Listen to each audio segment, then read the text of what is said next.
Welcome to my channel. Next on the IMDB top 250. Next on the list is 12 Years a Slave. Now 12 Years a Slave is about this black man, a free black man, that was abducted and enslaved for 12 years. It's based on a true story, I guess. I think it's based on a true story, and it's basically it's basically the entire time he's been a slave, how he got captured, and until the day he's released. And it's a very good movie. It's very well acted. I thought in particular Michael Fassbender's character was the best. Because he showed a lot of emotion, and he was just an evil man. He was kind of evil, I guess. Michael Fassbender, Paul Dano. I don't know how to pronounce the lead actor's name, but he was also really good, of course. I think he won the Oscar. There's also Lupita Nyong'o. She did a good job. She definitely won the Oscar. Yeah, I know that.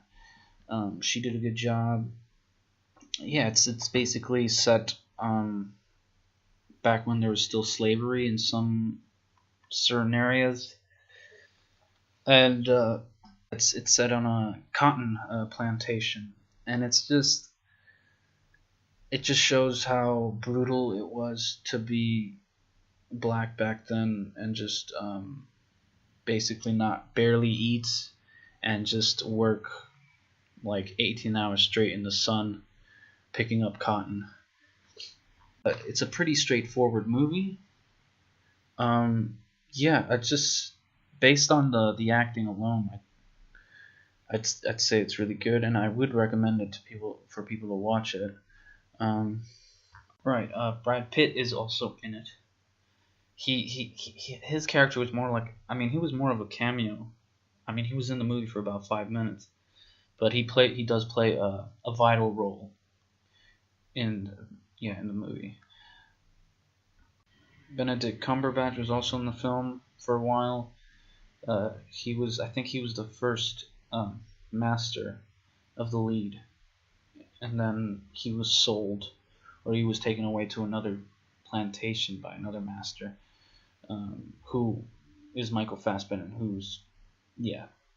they show that he's basically the worst, and he likes to torture them, and it's a very emotional, dramatic movie, and it's just very brutal at times. I don't want to spoil it, but it's not really spoiled. If it says 12 years a slave, he's been 12 years a slave. The ending is very emotional. It's a happy ending. It's worth to watch. But I guess you can only.